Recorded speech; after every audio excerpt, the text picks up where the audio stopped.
കേരള യുക്തിവാദി സംഘം സംസ്ഥാന സമിതി നടത്തുന്ന പവനൻ അനുസ്മരണ സമ്മേളനം ആരംഭിക്കുകയാണ്. യോഗാധ്യക്ഷൻ കേരള യുക്തിവാദി സംഘം സംസ്ഥാന president advocate K N Anilkumar, ഉദ്ഘാടനം ചെയ്യുന്ന ഡോക്ടർ രാജു കെ നാരായണൻ, പവനൻ അനുസ്മരണം നടത്തുന്ന അഡ്വക്കേറ്റ് രാജഗോപാൽ വാകത്താനം, ആശംസ സന്ദേശം എത്തിച്ചു തന്ന ശ്രീമതി പാർവതി പവനൻ, ചടങ്ങിൽ നന്ദി പ്രസംഗം നടത്തുന്ന ഉദയകുമാർ, മറ്റു സഹൃദയരെ. നമ്മുടെ പ്രിയപ്പെട്ട പവന സാർ അന്തരിച്ചിട്ട് 14 വർഷം പിന്നിടുകയാണ്. ദീർഘകാലം കേരള യുക്തിവാദി സംഘം സംസ്ഥാന പ്രസിഡന്റ്, യുക്തിവാദി സംഘം മുഖമാസികയായ യുക്തിരേഖയുടെ ചീഫ് എഡിറ്റർ തുടങ്ങിയ നിലകളിൽ ഏറെ ശ്രദ്ധേയമായ പ്രവർത്തനമാണ് അദ്ദേഹം കാഴ്ചവെച്ചിട്ടുള്ളത്. ഗുരുവായൂർ ക്ഷേത്രത്തിലെ കൊടിമരം സ്വർണ്ണപൂശലിനെതിരെ നടത്തിയ സമരം, കേരള സാഹിത്യ അക്കാദമിയിലെ എഴുത്തിനെതിരെ ചടങ്ങിനെതിരെ നടന്ന സമരങ്ങൾ, തൃശ്ശൂർ ജില്ലയിലെ കുളൂർ എന്ന ഗ്രാമത്തിൽ നടന്ന അതിരാത്രത്തിനെതിരെ നടന്ന യാഗവിരുദ്ധ പ്രക്ഷോഭങ്ങൾ, കൊടുങ്ങല്ലൂരിലെ തെറിപ്പാട്ടിനെതിരെ നടന്ന സമരങ്ങൾ, തൃശ്ശൂരിലെ അക്ഷയ തൃതീയ തട്ടിപ്പിനെതിരെ നടന്ന വ്യത്യസ്തങ്ങളായ സമരങ്ങൾ തുടങ്ങിയവ പവന സാർ നേരിട്ട് നേതൃത്വം നൽകിയവയാണ്. ഗുരുവായൂരിലെ സമരത്തിൽ പവന സാറിന് കൊടിയ മർദ്ദനവും, കൊടുങ്ങല്ലൂരിലെ സമരത്തിൽ ചീമട്ടയേറ് വരെ ഏൽക്കേണ്ട അവസ്ഥയുണ്ടായി. എല്ലാവരും ചൂഷണം ചെയ്യപ്പെട്ട് കിടന്നിരുന്ന സെക്സ് വർക്കേഴ്സിനെ സംഘടിപ്പിച്ചുകൊണ്ട് അവരും മനുഷ്യരാണ് എന്ന നിലയിലേക്ക് അവരെ കൊണ്ടെത്തിക്കുവാൻ പവന സാറിന് സാധിച്ചു. തന്മൂലം പലരിൽ നിന്നും അദ്ദേഹത്തിന് എതിർപ്പുകൾ നേരിടേണ്ടി വന്നിട്ടുണ്ട്. അദ്ദേഹം നിലകൊണ്ടിരുന്ന രാഷ്ട്രീയ പാർട്ടിയിൽ നിന്ന് വരെ ഏറെ അവഗണന അദ്ദേഹം ഏൽക്കേണ്ടി വന്നു. കഴിഞ്ഞ വർഷം വരെ എല്ലാ വർഷവും ജൂൺ മാസത്തിൽ തൃശ്ശൂരിൽ വെച്ച് വളരെ വിപുലമായ രീതിയിലാണ് നാം പവനൻ അനുസ്മരണ സമ്മേളനം നടത്താറുള്ളത്. കേരള യുക്തിവാദി സംഘത്തിൻ്റെ ആഭിമുഖ്യത്തിൽ വെച്ച് നടക്കാറുള്ള സമ്മേളനത്തിൽ വെച്ച് പവന സ്മാരക അവാർഡ്, മതമില്ലാത്ത ജീവൻ അവാർഡ് എന്നിവയും വിതരണം ചെയ്യാറുണ്ട്. എന്നാൽ ഈ വർഷം COVID-19 പശ്ചാത്തലത്തിൽ വലിയൊരു പ്രോഗ്രാം നടത്തുവാൻ സാധിക്കാതെ വന്നിരിക്കുകയാണ്. തന്മൂലം ഒരു വെബിനാർ എന്ന നിലയിൽ പവന അനുസ്മരണം നാം നടത്തുകയാണ്. അധ്യക്ഷത വഹിക്കുന്നത് കേരള യുക്തിവാദി സംഘത്തിൻ്റെ സംസ്ഥാന president advocate K N Anilkumar അവറുകളാണ്. ബാർ കൗൺസിൽ അംഗവും മികച്ച അഭിഭാഷകനുമാണ് അഡ്വക്കേറ്റ് അനിൽകുമാർ. കേരള യുക്തിവാദി സംഘത്തിൻ്റെ അമരക്കാരനായ അഡ്വക്കേറ്റ് അനിൽകുമാറിനെ ഏറെ സന്തോഷത്തോടെ ഈ പ്രോഗ്രാമിലേക്ക് സ്വാഗതം ചെയ്യുന്നു. ഈ അനുസ്മരണ സമ്മേളനം ഉദ്ഘാടനം ചെയ്യുന്നത് ഡോക്ടർ രാജു കെ നാരായണനാണ്. കോട്ടയം മഹാത്മാഗാന്ധി യൂണിവേഴ്സിറ്റിയിൽ അസിസ്റ്റന്റ് പ്രൊഫസറായ അദ്ദേഹം അറിയപ്പെടുന്ന ഒരു സിനിമാ സംവിധായകൻ കൂടിയാണ്. മാത്രമല്ല നല്ലൊരു ചിന്തകൻ, പ്രഭാഷകൻ, വാഗ്മി എന്നീ നിലകളിൽ അദ്ദേഹം ഏറെ സാംസ്കാരിക രംഗത്ത് ശ്രദ്ധേയനാണ്. പവന അനുസ്മരണ പ്രഭാഷണം നടത്തിക്കൊണ്ട് ഈ സമ്മേളനം അദ്ദേഹം ഉദ്ഘാടനം ചെയ്യും. ഏറെ ബഹുമാനത്തോടെ, അതിലേറെ സന്തോഷത്തോടെ ഈ ചടങ്ങിലേക്ക് അദ്ദേഹത്തെ സ്വാഗതം ചെയ്യുകയാണ്. പവന അനുസ്മരണം നടത്തുന്നത് കേരള യുക്തിവാദി സംഘത്തിൻ്റെ സംസ്ഥാന ജനറൽ സെക്രട്ടറി കൂടിയായ അഡ്വക്കേറ്റ് രാജഗോപാൽ വാകത്താനമാണ്. മലയാള അക്ഷരമാലയിലെ 56 അക്ഷരങ്ങളെ സ്വതസിദ്ധമായ ശൈലിയിൽ അമ്മാനമാടുന്ന മികച്ച ഒരു പ്രഭാഷകൻ കൂടിയാണ് അഡ്വക്കേറ്റ് രാജഗോപാൽ വാകത്താനം. തൻ്റെ പ്രതിയോഗികളെ ആശയപരമായി ആക്രമിക്കാനുള്ള അദ്ദേഹത്തിൻ്റെ കഴിവ് ഏറെ ശ്രദ്ധേയമാണ്. നിരവധി പുസ്തകങ്ങൾ അദ്ദേഹത്തിൻ്റേതായിട്ടുണ്ട്. അഡ്വക്കേറ്റ് രാജഗോപാൽ വാകത്താനത്തിനെ പവന അനുസ്മരണ സമ്മേളനത്തിലേക്ക് ഹാർദമായി സ്വാഗതം ചെയ്യുന്നു. ഈ വെബിനാറിന് സന്ദേശം നൽകുന്നത് പവന സാറിൻ്റെ പ്രിയ പത്നി ശ്രീമതി പാർവതി പവനൻ ആണ്. പാർവതി ചേച്ചിയുടെ പവനപർവം സാഹിത്യരംഗത്ത് ഏറെ ചർച്ച ചെയ്ത കൃതിയാണ്. പാർവതി ചേച്ചിയുടെ സാന്നിധ്യത്തിലൂടെ ചടങ്ങിന് പവന സാറിൻ്റെ കുടുംബ പങ്കാളിത്തം ഉണ്ടായിരിക്കുകയാണ്. മുൻ വർഷങ്ങളിൽ അകമഴിഞ്ഞ സഹായവും സഹകരണവും പവന സാറിൻ്റെ കുടുംബത്തിൽ നിന്നും ഉണ്ടായിട്ടുണ്ട്. അതെല്ലാം നന്ദിയോടെ ഓർത്തുകൊണ്ട് ഏറെ അഭിമാനത്തോടെ ശ്രീമതി പാർവതി ചേച്ചി ഈ ചടങ്ങിലേക്ക് ഹാർദമായി സ്വാഗതം ചെയ്യുന്നു. ഈ ചടങ്ങിന് നന്ദി പ്രസംഗം നടത്തുന്നത് ഉദയകുമാറാണ്. കേരള യുക്തിവാദ സംഘം തൃശ്ശൂർ ജില്ലാ സെക്രട്ടറിയായ ഉദയകുമാറിനെയും ഈ ചടങ്ങിലേക്ക് സ്വാഗതം ചെയ്യുന്നു. ഒപ്പം തന്നെ ഇതിൻ്റെ ഭാഗമായി കലാപരിപാടികൾ അവതരിപ്പിക്കുന്നുണ്ട്. കലാപരിപാടികൾ അവതരിപ്പിക്കുന്ന എല്ലാ നല്ലവരായ കലാകാരന്മാരെയും ചടങ്ങിലേക്ക് സ്വാഗതം ചെയ്യുന്നു. ഈ ചടങ്ങിൻ്റെ അധ്യക്ഷനായിട്ട് അഡ്വക്കേറ്റ് കെ അനിൽകുമാർ ക്ഷണിച്ചുകൊണ്ട് എൻ്റെ വാക്കുകൾ ഉപസംഹരിക്കുന്നു. നന്ദി. ഈ വെബിനാറിന്റെ അധ്യക്ഷത വഹിക്കുന്നത് കേരള യുക്തിവാദി സംഘം സംസ്ഥാന പ്രസിഡന്റ് അഡ്വക്കേറ്റ് കെ എൻ അനിൽകുമാറാണ്. അദ്ദേഹത്തെ അധ്യക്ഷ പ്രസംഗത്തിന് ക്ഷണിച്ചുകൊള്ളുന്നു. കേരള യുക്തിവാദി സംഘത്തിന്റെ ദീർഘകാലം പ്രസിഡന്റായിരുന്നിട്ടുള്ള പവനൻ സാറിന്റെ വേർപാടിന് ഇന്ന് 14 വർഷം പൂർത്തിയാവുകയാണ്. 2006 ജൂൺ 22-ാം തീയതി മരിക്കുമ്പോൾ അദ്ദേഹം കേരള യുക്തിവാദി സംഘത്തിന് ഭാരിച്ച ഒരു സാംസ്കാരിക ഉത്തരവാദിത്വമാണ് ഏൽപ്പിച്ചിട്ട് പോയത്. തീർച്ചയായിട്ടും ഈ പവൻ അനുസ്മരണ സമ്മേളനം അദ്ദേഹം നമ്മളോട് പറഞ്ഞ കാര്യങ്ങളും അദ്ദേഹം സംഘടനയ്ക്ക് വേണ്ടി ചെയ്ത കാര്യങ്ങളൊക്കെ തന്നെ അനുസ്മരിക്കുവാനും അതുപോലെ തന്നെ അദ്ദേഹത്തിൻ്റെ സാംസ്കാരികമായിട്ടുള്ള കേരള സാംസ്കാരിക ഭൂപടത്തിൽ അദ്ദേഹത്തിനുള്ള സ്ഥാനം എന്താണെന്ന് അറിയിക്കുവാനുള്ള ഒരു അവസരമായിട്ട് നമ്മൾ ഇതിനെ എടുക്കുകയാണ്. ഇന്ന് ഈ പവൻ അനുസ്മരണ സമ്മേളനം ഉദ്ഘാടനം ചെയ്യുന്നത് പ്രിയങ്കരനായിട്ടുള്ള ഡോക്ടർ അജി നാരായണനാണ്. അതുപോലെ തന്നെ പവൻ അനുസ്മരണ പ്രഭാഷണം നടത്തുന്നത് സംഘത്തിൻ്റെ ജനറൽ സെക്രട്ടറി അഡ്വക്കേറ്റ് രാജഗോപാൽ വാഗത്താനമാണ്. നമ്മൾക്ക് ഏവർക്കും പ്രിയങ്കരിയായ നമ്മളൊക്കെ സ്നേഹപൂർവ്വം ബേബി ചേച്ചി എന്ന് വിളിക്കുന്ന പവൻ സാറിൻ്റെ ഭാര്യ പാർവതി പവനൻ നമ്മോടൊപ്പം ഉണ്ട്. സെക്രട്ടറി ടി കെ ശക്തിധരൻ, അതുപോലെ തന്നെ KYS തൃശ്ശൂർ ജില്ലാ സെക്രട്ടറി പി ഉദയകുമാർ എന്നിവരും ഈ സമ്മേളനത്തിൻ്റെ ഭാഗമായിട്ട് ഞങ്ങളോട് സംസാരിക്കുന്നുണ്ട്.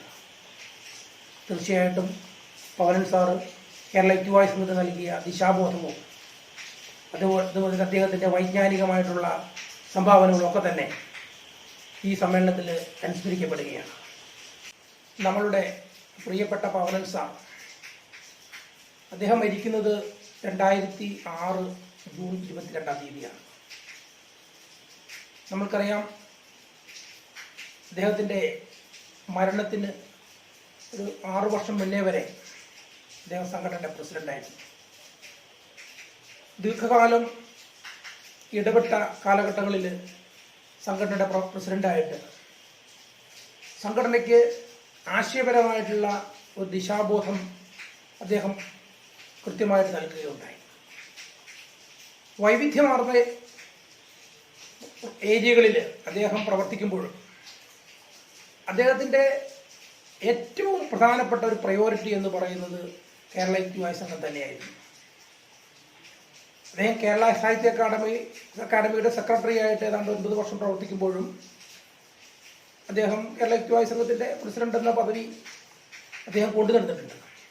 അത് പിന്നീടും അദ്ദേഹത്തിൻ്റെ ജീവിതത്തിലും അദ്ദേഹത്തിൻ്റെ വീക്ഷണത്തിലും അദ്ദേഹത്തിൻ്റെ പ്രവർത്തന മേഖലയിലും കാണിച്ചിട്ടുള്ള വൈവിധ്യമാണ് ഒരുപക്ഷെ കേരളത്തിൻ്റെ സാംസ്കാരിക ചരിത്രത്തിൽ പവനന് ഒരു പ്രത്യേക ഇടമുണ്ടാക്കി കൊടുക്കുന്നത്. അതുപോലെ തന്നെ അദ്ദേഹം യുക്തിവാദം എന്ന് പറയുന്ന മുഖ്യധാര മാധ്യമങ്ങൾക്കും രാഷ്ട്രീയ പാർട്ടികൾക്കും സാഹിത്യ പ്രവർത്തകർക്ക് പോലും അത്രയ്ക്ക് പഥ്യമല്ലാത്ത ഒരു വിഷയം അദ്ദേഹം ഗൗരവമായിട്ട് കൈകാര്യം ചെയ്തു എന്നുള്ളത് പലപ്പോഴും അദ്ദേഹത്തിന് കിട്ടേണ്ടതായിട്ടുള്ള സ്ഥാനം ലഭിക്കാതെ പോകാനും ഇടവന്നു എന്നുള്ളത് ഈ അവസരത്തിൽ ഞാൻ ഓർക്കുകയാണ്. ഏതാണ്ടൊരു 18 വർഷം മുന്നേ കേരളത്തിൽ ആദ്യമായിട്ട് സെക്സ് വർക്കേഴ്സ് സംഘടിച്ചുകൊണ്ട് തിരുവനന്തപുരത്ത് ഒരു മീറ്റിംഗ് നടന്നപ്പോൾ പവൻ സാർ അതിനകത്ത് പങ്കെടുത്തു.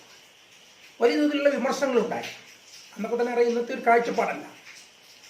ആ സെക്സ് വർക്കേഴ്സിനും ഭരണഘടനാപരമായിട്ട് അവർക്ക് നമ്മുടെ സമൂഹത്തിലും നമ്മളുടെ ഭരണഘടനയിലൊക്കെ തന്നെ പ്രത്യേക സ്ഥാനമുണ്ടെന്നും അവരും പൗരന്മാരാണെന്നും അവരും ഈ ഭരണകൂടത്തിൻ്റെ എല്ലാവിധ സാധ്യതകളും അവർക്കും കൂടി ലഭ്യമാക്കേണ്ടതാണെന്നും പറഞ്ഞുകൊണ്ട് നടന്ന ആ മീറ്റിങ്ങിൽ അദ്ദേഹം പങ്കെടുത്തു വളരെ വ്യക്തമായിട്ട്. അതുപോലെ തന്നെ അദ്ദേഹം പങ്കെടുത്ത ഒരു മീറ്റിംഗ് തൃശ്ശൂരിൽ ഒരു പ്രമുഖ സ്വർണ്ണക്കടയുടെ ഉദ്ഘാടനവുമായിട്ട് ബന്ധപ്പെട്ട്, അതിൻ്റെ ഉദ്ഘാടനം അന്ന് റേഞ്ച് DIG ആയിട്ട് മിസ്റ്റർ കൃഷ്ണമൂർത്തിയാണ് നിർവഹിച്ചത്.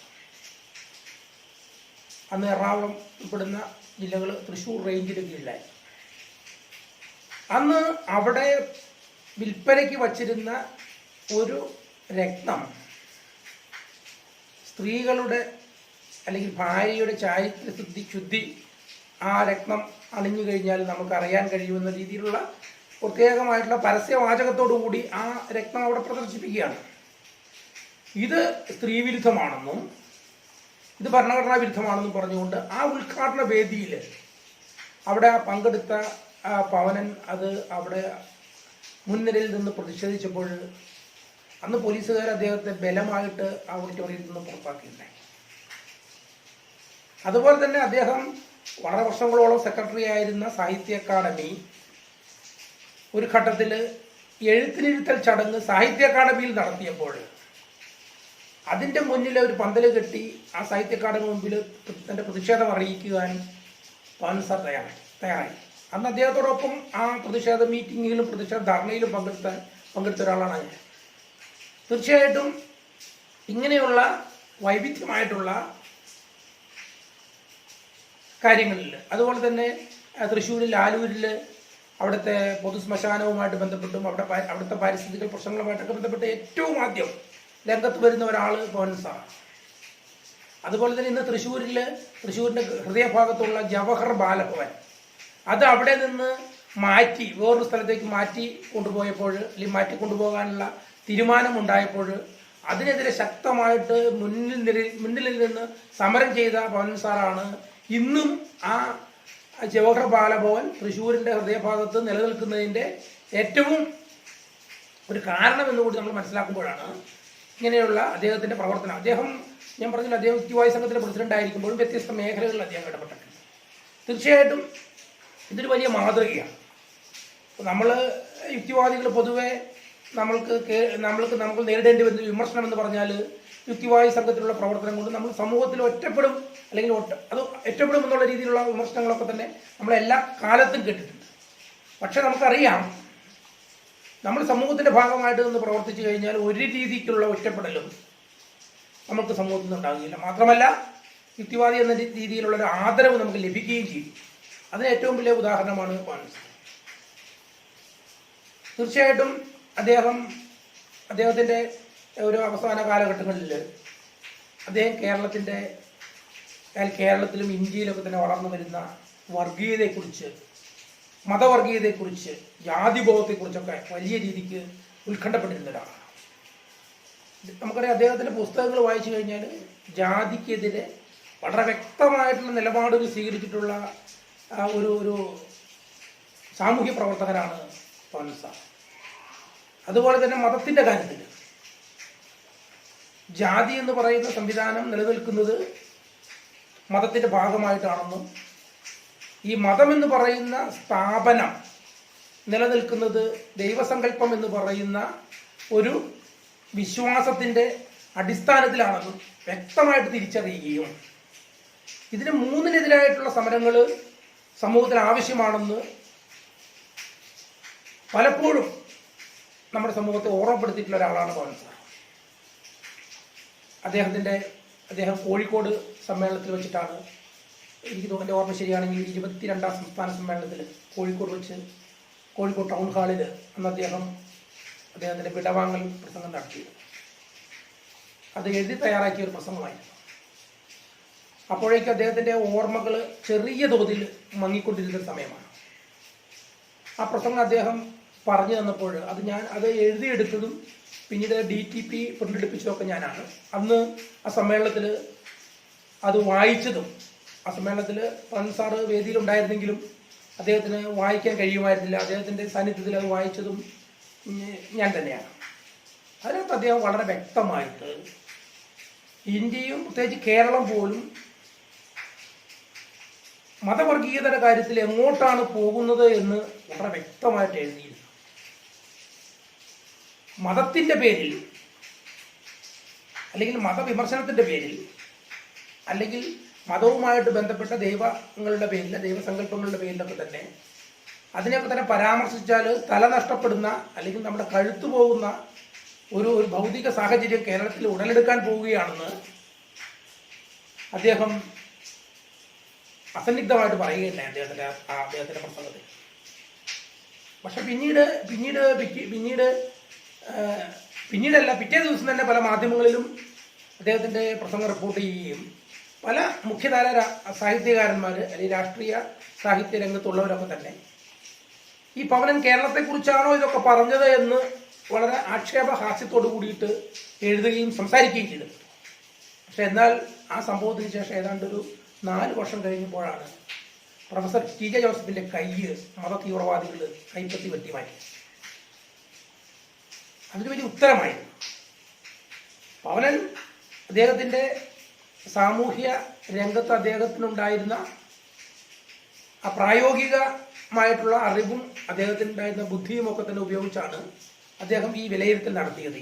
പക്ഷെ പിന്നീട് അങ്ങോട്ട് അത് തീർത്ത് യാഥാർത്ഥ്യമാകുന്ന ഒരു ചരിത്രമാണ് നമ്മുടെ മുന്നിലുള്ളത്. തീർച്ചയായിട്ടും യുക്തിവാദികൾ സമൂഹത്തിൻ്റെ സമഗ്ര മേഖലയിലും ഇടപെട്ട് പ്രവർത്തിക്കണമെന്നും അങ്ങനെ നമ്മുടെ സമൂഹത്തിന്റെ ഭാഗമായിട്ട് നിലനിൽക്കണമെന്നൊക്കെ തന്നെ അദ്ദേഹം വളരെ വ്യക്തമായിട്ട് അദ്ദേഹത്തിന്റെ പ്രസംഗങ്ങളിലും അദ്ദേഹത്തിന്റെ എഴുത്തുകളിലൊക്കെ തന്നെ അദ്ദേഹം ആവശ്യപ്പെട്ടിട്ടുണ്ട്. നമ്മൾ യുക്തിവാദി എന്ന് പറഞ്ഞാൽ സമൂഹത്തിൽ വ്യത്യസ്തമായിട്ട് ജീവിക്കേണ്ട ആളല്ല. സമൂഹത്തിന്റെ എല്ലാ പ്രശ്നങ്ങളും ഒരു യുക്തിവാദിയുടെ പ്രശ്നങ്ങളായിരിക്കണം. സമൂഹത്തിന്റെ വേദനകൾ നമ്മളുടെ വേദനകളായിരിക്കണം. തീർച്ചയായിട്ടും നമ്മളെ മുന്നോട്ട് നയിക്കുന്നതും നമ്മളുടെ സംഘടനയുടെ ഭരണഘടനയിലും അതുപോലെ തന്നെ നമ്മുടെ നയപ്രഖ്യാപന രേഖയിലൊക്കെ തന്നെ അദ്ദേഹം വളരെ വ്യക്തമായിട്ട് അദ്ദേഹത്തിൻ്റെത് കൂടി ഒരു കോൺട്രിബ്യൂഷൻ അക്കാര്യത്തിൽ ഉണ്ടായിട്ടുണ്ട് വളരെ വ്യക്തമായിട്ട്.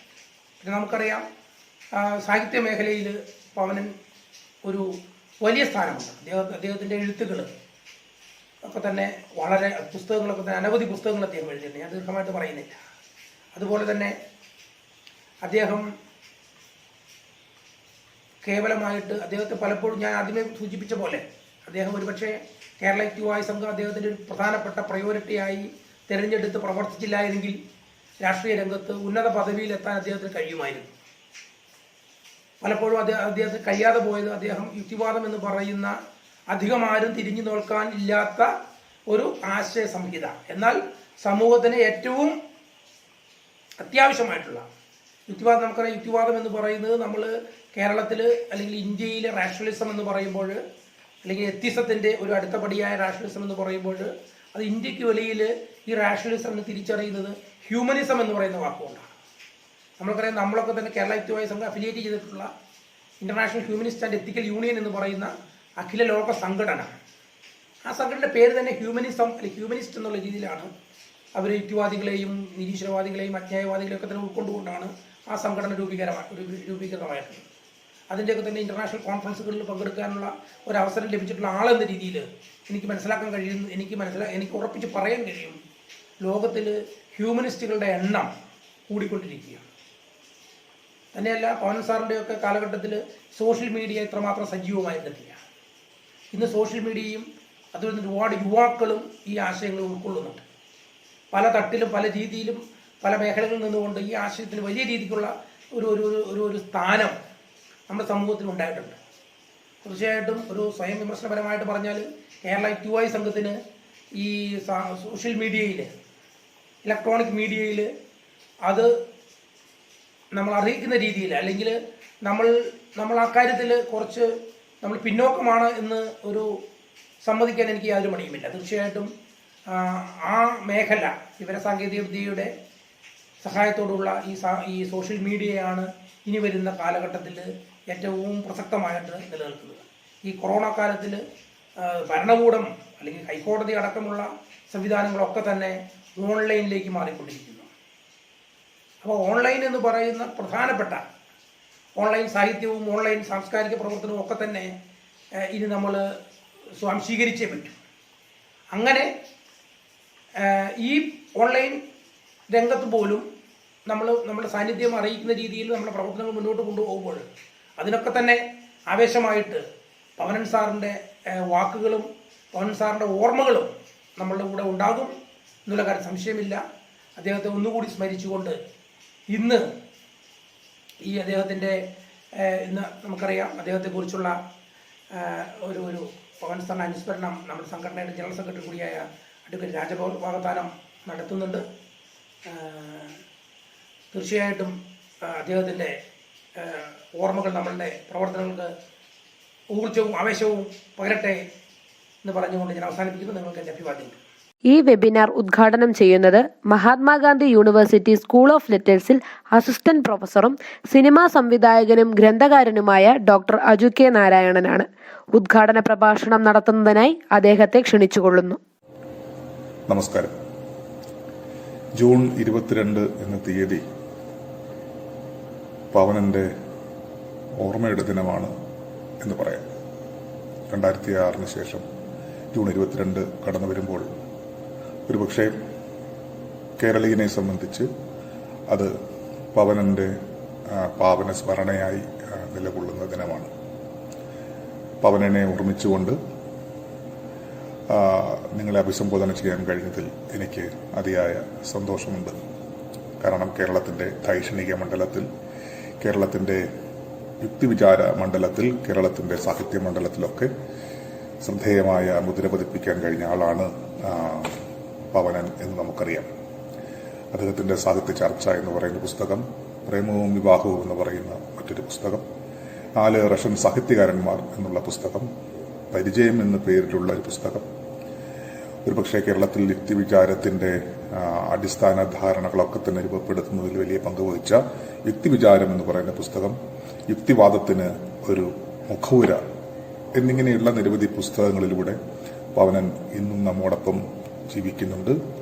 പവനനെ പോലെയുള്ള ഒരു ബൗദ്ധിക സമ്പത്ത് കേരളത്തെ പുതുക്കിപ്പണിയുന്നതിൽ വലിയ പങ്കുവഹിച്ചു എന്നാണ് ഞാൻ കരുതുന്നത്. ഒരുപക്ഷെ 2020 ജൂൺ 22 പവനനെ ഓർത്തുകൊണ്ട് നടത്തുന്ന ഈ ലഘുഭാഷണം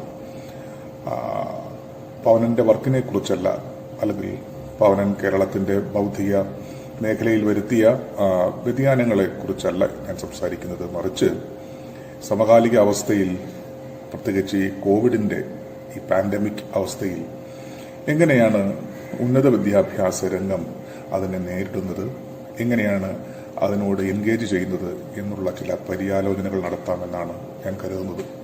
ഉന്നത വിദ്യാഭ്യാസ രംഗത്ത് ഒരു അധ്യാപകൻ എന്ന നിലയിൽ, ഗവേഷകൻ എന്ന നിലയിൽ പ്രവർത്തിക്കുന്ന എൻ്റെ ചില പര്യാലോചനകളാണ് ഞാൻ ഇനി കുറച്ചു സമയം നിങ്ങളോടൊത്ത് നടത്താൻ പോകുന്നത്.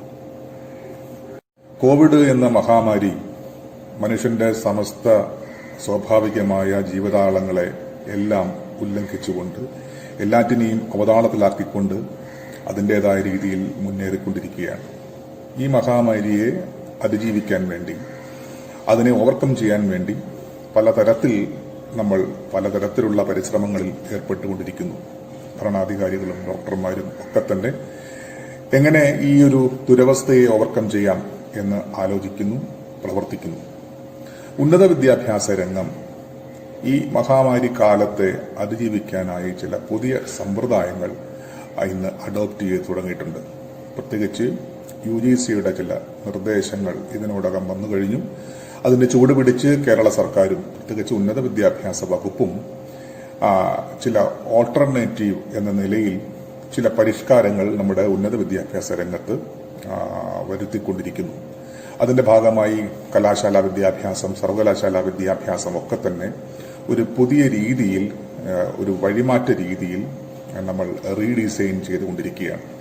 ആ റീഡിസൈനിങ്ങിനകത്തുള്ള ഇഷ്യൂസ് ആൻഡ് പ്രോബ്ലംസ് എന്ത് എന്ന് നമ്മൾ മറന്നുകൂടാം.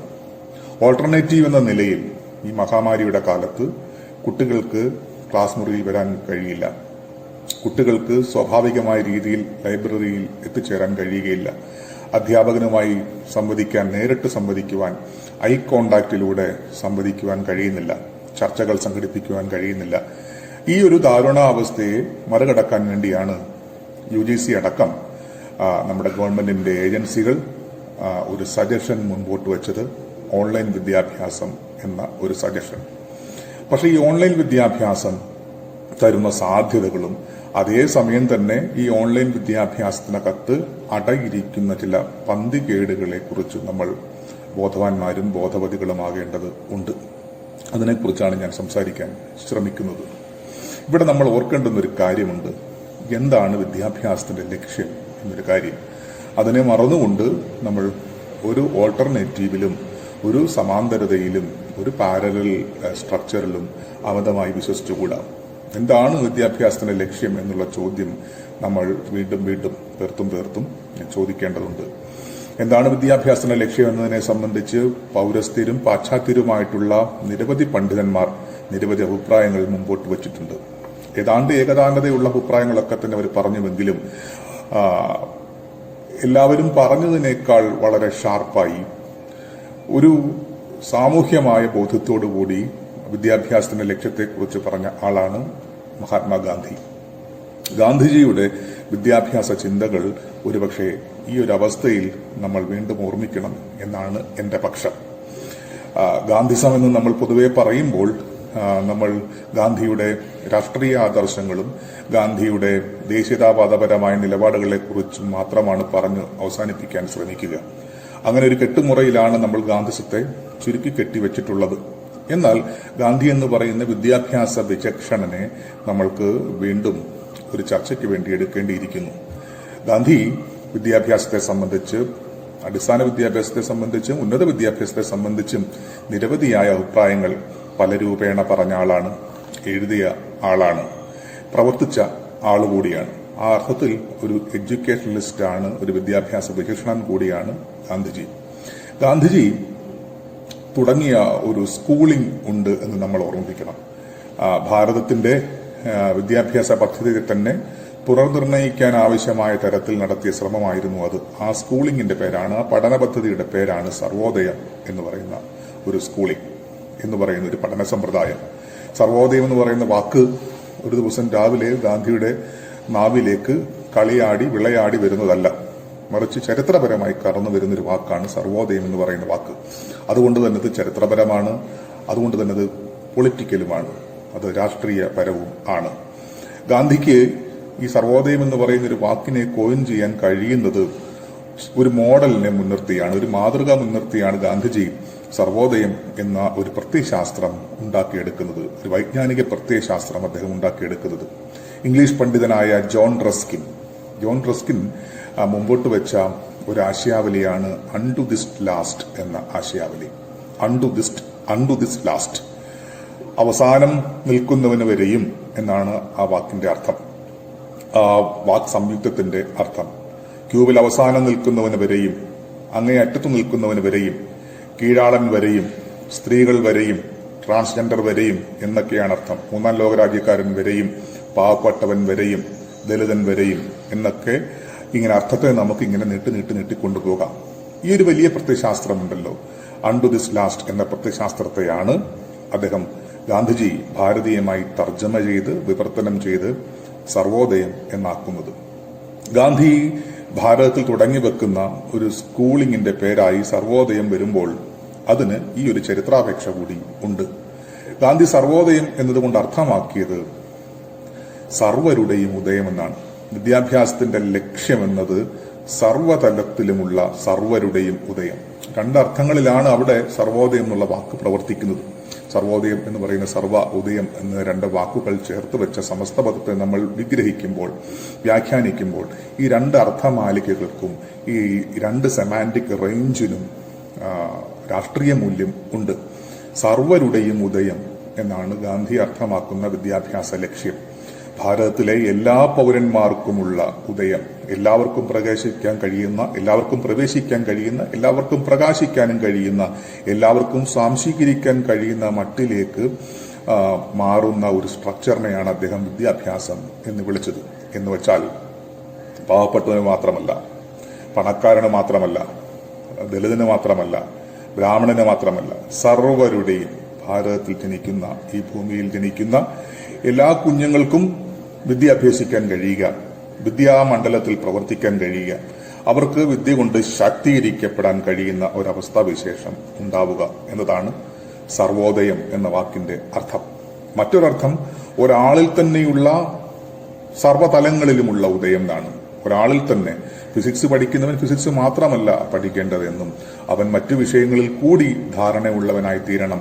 ഈ മട്ടിലായിരുന്നു സർവോദയ സ്കൂളിലെ കരിക്കുലം എന്ന് നമ്മൾ ഓർമ്മിക്കുന്നത് നന്നായിരിക്കും.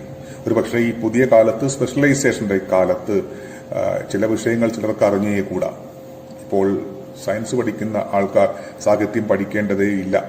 ഇപ്പോൾ എഞ്ചിനീയറിംഗ് പഠിക്കുന്ന ഒരു വിദ്യാർത്ഥി സാഹിത്യം പഠിക്കണമെന്ന് നമ്മൾ നിഷ്കർഷിക്കാറില്ല. പക്ഷേ സാഹിത്യം കൂടി പഠിക്കുക, സാഹിത്യമടക്കമുള്ള കലാ വിനോദ ആദികൾ കൂടി മനസ്സിലാക്കിക്കൊണ്ട് നിങ്ങളൊരു വിഷയത്തെ മനസ്സിലാക്കുകയാണ് വേണ്ടത് എന്നാണ് ഗാന്ധിയൻ ദർശനം, എഡ്യൂക്കേഷണൽ ദർശനം എന്നത്. എന്നുവെച്ചാൽ ജീവിതമെന്ന് പറയുന്ന വലിയ ഭൂപടത്തെ ആ അർത്ഥത്തിൽ മനസ്സിലാക്കുകയും ചില കാര്യങ്ങളിൽ നിങ്ങൾ ആഴത്തിൽ പോവുകയും പക്ഷെ മറ്റു ചില കാര്യങ്ങളെ നോക്കാതിരിക്കുകയും ചെയ്യുന്നതല്ല. എല്ലാ കാര്യങ്ങളിലുമുള്ള ഒരു സ്പ്രെഡ്, ഒരു വ്യാപ്തി, ഒരു എക്സ് ആക്സിസിലുള്ള നോളജും അതേസമയം തന്നെ വൈ ആക്സിസിലുള്ള ആഴത്തിലുള്ള നോളജും ഉണ്ടാക്കുക എന്നുള്ള ഒരു ലക്ഷ്യമാണ് ഗാന്ധി മുമ്പോട്ട് വെച്ചത്. ഞാൻ സൂചിപ്പിച്ചത് ഒരാളിൽ തന്നെയുള്ള സർവ്വതലങ്ങളിലുമുള്ള വൈജ്ഞാനികമായ ഉണർച്ച, അതേസമയം തന്നെ ഈ നാട്ടിലുള്ള എല്ലാവർക്കുമുള്ള ഉണർച്ച. ഇത് ഒരു മനുഷ്യന്റെ അവകാശം കൂടിയാണ്, ഒരു മനുഷ്യാവകാശം കൂടിയാണ്, വിദ്യ ആർജിക്കാനുള്ള അവകാശം എന്നത്. ഇവിടെയാണ് ഈ കോവിഡ് കാലത്ത് നമ്മൾ മുമ്പോട്ട് വെക്കുന്ന ഓൺലൈൻ വിദ്യാഭ്യാസം എന്നത് പ്രശ്നവൽക്കരിക്കേണ്ടതായി വരുന്നത്. ഇന്ത്യയിൽ എത്ര വിദ്യാർത്ഥികൾക്ക് ഈ ഓൺലൈനിലൂടെ ക്ലാസുകൾ അറ്റൻഡ് ചെയ്യാൻ കഴിയും എന്ന് നമ്മൾ ആലോചിച്ചിട്ടുണ്ടോ? കണക്ടിവിറ്റി എത്രമാത്രം ആൾക്കാർക്കുണ്ട് എന്നുള്ള ചോദ്യം. നമ്മൾ ഇതുവരെ ചില ഡിവൈഡുകളെ കുറിച്ച് നമ്മൾ ബോധവതികളായിരുന്നു. ജാതീയമായിട്ടുള്ള ഡിവൈഡുകൾ സമൂഹത്തിൽ നിൽക്കുന്നതായി നമുക്കറിയാം. മതപരമായ ഡിവൈഡുകൾ നിൽക്കുന്നു, ജെൻഡർപരമായിട്ടുള്ള ലിംഗപദവീപരമായിട്ടുള്ള ഡിവൈഡുകൾ നിൽക്കുന്നു, വംശീയമായ ഡിവൈഡുകൾ നിൽക്കുന്നു, ഭിന്നതകൾ നിൽക്കുന്നു, വ്യതിരിക്തതകൾ നിൽക്കുന്നു. ഇതിന് പുറമെയാണ് ഇനി വരാൻ പോകുന്ന ഒരു പുതിയ വിഭജനം, ഡിജിറ്റൽ ഡിവൈഡ് എന്നൊരു കാര്യം.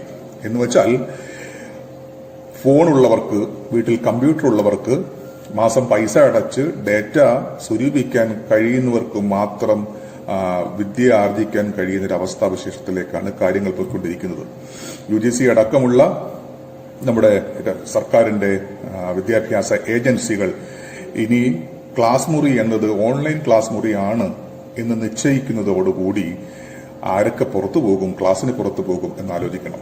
കേരളത്തിലെ ആദിവാസി കുട്ടികൾക്ക് അല്ലെങ്കിൽ മലയോര പ്രദേശത്ത് കണക്ടിവിറ്റി ലഭ്യമല്ലാത്ത, ഇന്റർനെറ്റ് പോലുള്ള സൗകര്യങ്ങൾ ലഭ്യമല്ലാത്ത, ഒരുപക്ഷെ ഫോൺ ഉണ്ടായിട്ട് കൂടി ഒരു ദിവസം ഇത്ര ഡേറ്റയിൽ ഉപയോഗിക്കാൻ ശേഷിയില്ലാത്ത ഒരാളെ സംബന്ധിച്ച്, അല്ലെങ്കിൽ ഒരു റിമോട്ട് ഏരിയയിൽ താമസിക്കുന്ന ഒരു കുട്ടിയെ സംബന്ധിച്ച് എങ്ങനെ ഓൺലൈൻ ക്ലാസ് മുറി അവന് ഉപയുക്തമാകുമെന്നൊരു ചോദ്യം നമ്മൾ ചോദിക്കണം. പക്ഷേ ഈ കോവിഡ് കാലത്ത് വേറെ ഓൾട്ടർനേറ്റീവ് ഇല്ല എന്നുള്ള കാര്യം മറന്നുകൊണ്ടല്ല സംസാരിക്കുന്നത്. പക്ഷേ ഇപ്പുറത്ത് ഈ ഡിവൈഡ് കൂടി ഉണ്ടാകുന്നുണ്ട്. സമൂഹത്തിനകത്ത് ചില റപ്ചറുകൾ, ചില വിള്ളലുകൾ ഇത് ഉണ്ടാക്കുന്നുണ്ട് എന്ന് നമ്മൾ മറന്നുകൂടാ. ഇത് ഞാൻ സൂചിപ്പിച്ചത് ഒരു താൽക്കാലിക കർമ്മപരിപാടി എന്ന നിലയിലാണ് കേരള സർക്കാരുമൊക്കെ ഈ ഓൺലൈൻ വിദ്യാഭ്യാസത്തെക്കുറിച്ച് ഇപ്പോൾ സംസാരിക്കുന്നത്. പക്ഷേ ഇതിനോട് കൂടി ചില പ്രവണതകൾ പൊന്തി വരുന്നുണ്ട് എന്ന കാര്യവും നമ്മൾ മറന്നുകൂടാ. കാരണം കുറെ വർഷങ്ങൾക്ക് മുമ്പ് മുതലേ ഇന്ത്യ ഗവൺമെന്റ്, പ്രത്യേകിച്ച് UGC പോലെയുള്ള, റൂസ പോലെയുള്ള ഏജൻസികൾ ചില കാര്യങ്ങൾ മുമ്പോട്ട് വെക്കുന്നുണ്ട്. അന്ന് കോവിഡ് ഇല്ല എന്ന് ആലോചിക്കണം, അന്ന് ഈ മഹാമാരി ഇല്ല എന്നും ആലോചിക്കണം. മഹാമാരിയും പ്രശ്നങ്ങളും ഒന്നുമില്ലാതിരുന്ന കാലത്തു തന്നെ വിദ്യാഭ്യാസ രംഗത്തെ കച്ചവടവൽക്കരിക്കുക എന്നുള്ള ലക്ഷ്യത്തോടു കൂടി ഓൺലൈൻ വിദ്യാഭ്യാസം ഇനി മതിയാകും എന്നുള്ള മട്ടിലുള്ള ചില പരിപത്രങ്ങൾ, ചില സർക്കുലറുകൾ UGC അടക്കമുള്ള ചില ഘടനകൾ പുറപ്പെടുവിച്ച കാര്യം നമ്മൾ മറന്നുകൂടാ. അംബാനിയും ബിർളയൊക്കെ കമ്മിറ്റി അംഗങ്ങളായിരുന്ന ഒരു റിപ്പോർട്ട് നമ്മുടെ മുമ്പിലുണ്ട്. ഒരു ഉന്നത വിദ്യാഭ്യാസ രംഗവുമായി ബന്ധപ്പെട്ട ഒരു റിപ്പോർട്ട് നമ്മുടെ മുമ്പിലുണ്ട്, ഒരു കരിക്കുലം റിപ്പോർട്ട് നമ്മുടെ മുമ്പിലുണ്ട്. ആ റിപ്പോർട്ടിൽ പറയുന്ന കാര്യം ഇനി ഓൺലൈൻ വിദ്യാഭ്യാസം മതി എന്നാണ്. ഓൺലൈൻ വിദ്യാഭ്യാസം മതി എന്ന് അക്കൂട്ടർ നിർദ്ദേശിക്കുന്നതിന്റെ ഒരു മോഡൽ എന്നത് വിദേശ സർവകലാശാലകളെ മുൻനിർത്തിയാണ്. അത് മാത്രവുമല്ല, ഭാരതത്തിലെ ഏതാനും സ്വകാര്യ സർവകലാശാലകളെ മോഡലിനെ മുൻനിർത്തിക്കൊണ്ട്, മാതൃക മുൻനിർത്തിക്കൊണ്ട് ഇനി ഭാരതത്തിൽ വരും കാലങ്ങളിൽ ഓൺലൈൻ വിദ്യാഭ്യാസം മതിയാകും എന്നുള്ള നിർദ്ദേശം വളരെ മുമ്പേ തന്നെ ശക്തിപ്പെട്ടിട്ടുണ്ട്. പക്ഷെ കഷ്ടകാലത്തിന് ഈ കോവിഡ് വന്നതോടുകൂടി ഈ വാദം വീണ്ടും തലപൊക്കുകയാണ്.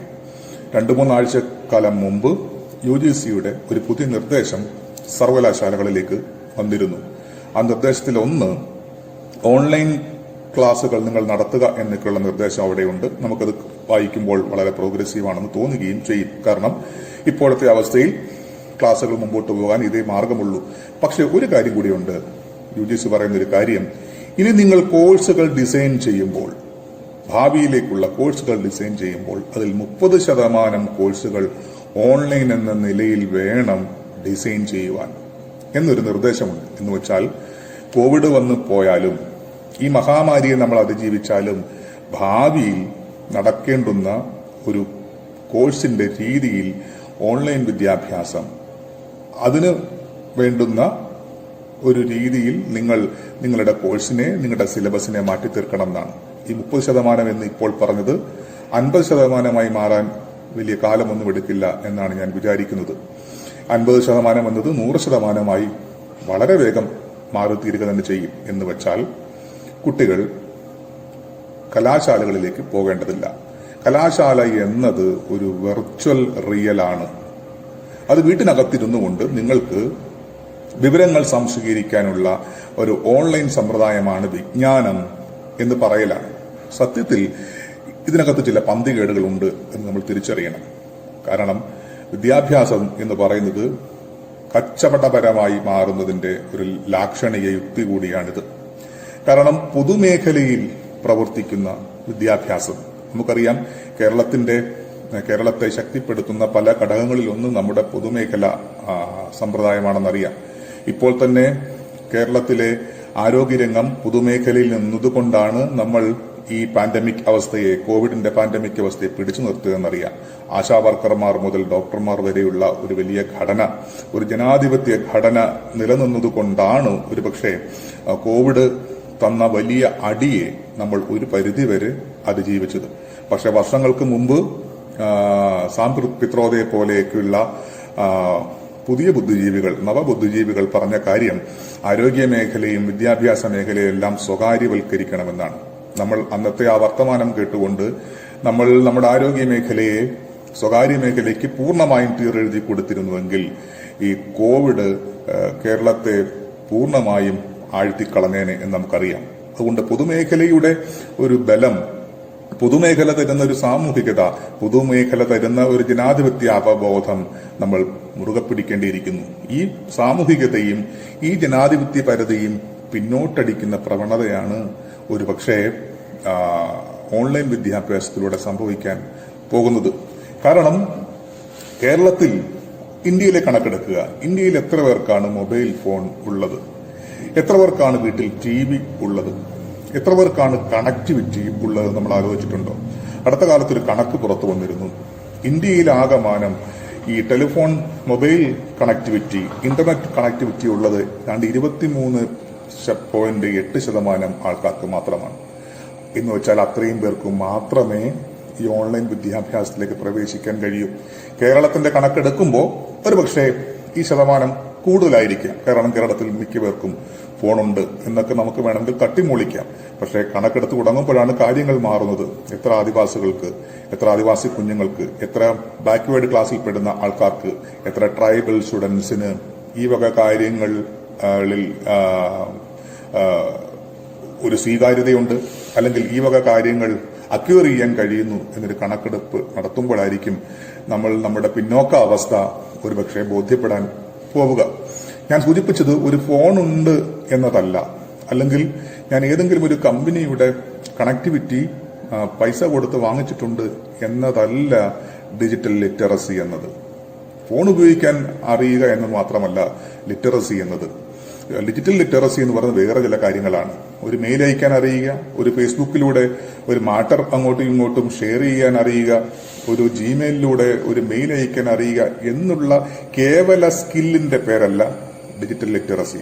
അങ്ങനെ നോക്കിയാൽ കേരളത്തിലെ എത്ര ശതമാനം ആൾക്കാർക്ക് ഡിജിറ്റൽ ലിറ്ററസി ഉണ്ട് എന്നുള്ളൊരു പരിശോധന നടത്തേണ്ടതായി വരും. ഈ പരിമിതികളെല്ലാം നിൽക്കുമ്പോഴാണ് നമ്മൾ നമ്മുടെ വിദ്യാഭ്യാസം ഇനി ഓൺലൈനിൽ മതി എന്ന് പല കോണിൽ നിന്നും പറഞ്ഞു വരുന്നത്. അതിനെ വിമർശബുദ്ധിയാ നോക്കിക്കാണണമെന്നാണ് ഞാൻ പറഞ്ഞതിന്റെ അർത്ഥം. ഈ ഒരു പ്രശ്നത്തെ മറികടക്കാൻ വേണ്ടി താൽക്കാലികമായി ഈ ഓൺലൈൻ വിദ്യാഭ്യാസത്തെ നമുക്ക് കൂട്ടുപിടിച്ചേ മതിയാകൂ. പക്ഷെ അപ്പോൾ തന്നെ അതിനകത്ത് അടയിരിക്കുന്ന ചില പന്തികേടുകളെ കുറിച്ചുള്ള രാഷ്ട്രീയ ജാഗ്രത നമുക്ക് അനിവാര്യമായും ഉണ്ടാകേണ്ടതുണ്ട്. മറ്റൊരു കാര്യം കൂടി പ്രബലമാണ് എന്ന് എനിക്ക് തോന്നുന്നു. അതിലൊന്ന്, ഇനി പൊതുസ്ഥാപനങ്ങൾ ഇല്ലാതെ വരുന്നു. സർവകലാശാല എന്ന് പറയുന്ന ഒരു ഇടം ഇനി ആവശ്യമില്ലാതെ വരുന്നു. ഒരു കോളേജ് ക്യാമ്പസ് എന്ന് പറയുന്നത് ആവശ്യമില്ല വരുന്നു. ഇതെല്ലാം വെർച്വലാണ് എന്ന് വരുന്നു. ഇതെല്ലാം സൈബർ സ്പേസിൽ നിൽക്കുന്ന ഘടകങ്ങളാണ് എന്ന് വരുന്നതോടുകൂടി സംഭവിക്കുന്ന മറ്റൊരു കാര്യം, വിവരങ്ങൾ കേവലമായി ഏറ്റുവാങ്ങാൻ വിധിക്കപ്പെടുന്ന ബലിമൃഗങ്ങളായി തീരും നമ്മുടെ പുതിയ ജനത, നമ്മുടെ കുട്ടികൾ. ഇൻഫർമേഷനുകളാണ് നമ്മൾ ഇൻഫർമേഷൻ വിപ്ലവം എന്നൊക്കെയാണ് പറയുക, അല്ലെ? വിവര സാങ്കേതിക വിദ്യ ഉണ്ടാക്കിയ വിപ്ലവം എന്നാണ്. സത്യത്തിൽ അതിലൊരു വിപ്ലവവും ഇല്ല. വിപ്ലവം എന്ന് വെച്ചാൽ അർത്ഥം സമൂഹത്തെ മാറ്റി തീർക്കാനുള്ള ശേഷിയുള്ള ശേമുഷിയുള്ള ഒന്നിനെയാണ് നമ്മൾ വിപ്ലവാത്മകം എന്ന് വിളിക്കുന്നത്. വിവര വിപ്ലവം എന്ത് വിപ്ലവമാണ്? കാരണം നിലനിൽക്കുന്ന വ്യവസ്ഥയെ തൊണ്ട തൊടാതെ വിഴുങ്ങാൻ പ്രേരിപ്പിക്കലാണ് ഇൻഫർമേഷൻ എന്നത്. കാരണം നിലവിൽ നിങ്ങൾ ഗൂഗിളിലേക്ക് സെർച്ച് ചെയ്താൽ ഏത് വിവരവും കിട്ടും. നിങ്ങൾ ഏതെങ്കിലും ഒരു കാര്യത്തെക്കുറിച്ച് സെർച്ച് ചെയ്താൽ ഓൾറെഡി അതിൽ അപ്ഡേറ്റ് ചെയ്തിരിക്കുന്ന, ഓൾറെഡി അതിൽ അപ്ലോഡ് ചെയ്തിരിക്കുന്ന ഡേറ്റ നിങ്ങൾക്ക് കിട്ടും. ഈ ഡേറ്റ നിങ്ങൾ എടുക്കുക എന്നാണ് വിവര പഠനത്തിന്റെ ഒരു തരക്കേട്. കാരണം അരക്കി ഉണ്ടാക്കി വെച്ചിട്ടുള്ള ഡേറ്റ അത് പഠിക്കലായി തീരുന്നു ഓൺലൈൻ വിദ്യാഭ്യാസത്തിന്റെ യുക്തി. അല്ലെങ്കിൽ അധ്യാപകൻ നിന്ന് വെറുതെ ലെക്ചർ ചെയ്യുക. ഈ ലെക്ചർ ചെയ്യുമ്പോഴൊക്കെയുള്ള പ്രശ്നമുണ്ട്. എല്ലാ എസ്തെറ്റിക്സും എല്ലാ അതിന്റെ ഭാവശക്തിയും അതിന്റെ ഭാവപൂർണിമയും ചോർന്നിട്ട് 10-30 മിനിറ്റ് കൊണ്ട് കാര്യങ്ങൾ മാത്രം പറയുന്ന, എന്ന് വെച്ചാൽ ഡേറ്റ മാത്രം പറയുന്ന ഏർപ്പാടായി ക്ലാസ് മുറി മാറിത്തീരുന്നുണ്ട് എന്നത് മറ്റൊരു പ്രശ്നം. എന്തായിരുന്നാലും ഈ വിവരങ്ങൾ കൈമാറുന്നതിൽ മാത്രമാണ്, ഈ വിവരം ഉണ്ടോ എന്ന് മാത്രമാണ് അന്വേഷിക്കുക. എന്ന് വെച്ചാൽ അർത്ഥം സ്കില്ല് ഡെവലപ്പ് ചെയ്യാൻ മാത്രമാണ് ഒരുപക്ഷെ ഇത്തരം വിദ്യാഭ്യാസം കൊണ്ട് നമുക്ക് നേടിയെടുക്കാൻ കഴിയുക. പുതിയ വിദ്യാഭ്യാസ സമ്പ്രദായത്തിന്റെ വക്താക്കൾക്ക് ഏറ്റവും പ്രിയങ്കരമായ വാക്കാണ് ഈ സ്കിൽ ഡെവലപ്മെന്റ് എന്നത്. പക്ഷെ സ്കിൽ എന്നുള്ള വാക്കിനേക്കാൾ എത്രയോ വലിയ വാക്കാണ് നോളജ് എന്ന് പറയുന്ന വാക്ക്, വിസ്ഡം എന്ന് പറയുന്ന വാക്ക്. കാരണം അറിവിനകത്തൊരു വിമർശ ബുദ്ധി ഇരിപ്പുണ്ട്.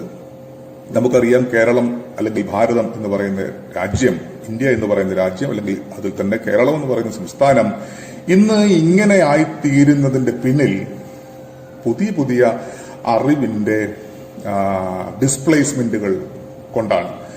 പഴയ അറിവുകൾക്ക് പ്രശ്നമുണ്ട് എന്നുള്ള ബോധ്യത്തിൽ നിന്ന് അറിവിനെ വിമർശനാത്മകമായി ഉപയോഗിച്ചുകൊണ്ട് പഴയ അറിവുകളുടെ സ്ഥാനത്ത് പുതിയ അറിവുകളെ സംക്ഷേപിച്ചുകൊണ്ടാണ്, അവയെ സ്ഥാപിച്ചുകൊണ്ടാണ്, അവയെ ആദേശം ചെയ്തുകൊണ്ടാണ് കേരളം ഇന്നിങ്ങനെ ഒരു സംസ്ഥാനമായി മാറിത്തീർന്നത് നമുക്കറിയാം. പഴയ ജാതി കേരളത്തിൽ നിന്ന്, പഴയ ജാതി ഡിവൈഡിൽ നിന്ന് നവോത്ഥാനം പോലെയുള്ള ഒരു വലിയൊരു വ്യാവഹാരിക കാലം, ആ കാലത്തിന് ശേഷം നമ്മൾ പടുത്തു ഉയർത്തിയെടുത്തതാണ് ഇന്നത്തെ ഈ കേരളത്തെ, കേരളം എന്ന് പറയുന്ന ഒരു പൊതുമണ്ഡലത്തെ. ഈ പൊതുമണ്ഡലത്തെ പിന്നോട്ടടിക്കാൻ കാരണമാകും ഓൺലൈൻ വിദ്യാഭ്യാസം എന്നാണ് ഞാൻ പറഞ്ഞതിന്റെ മറ്റൊരു അർത്ഥം.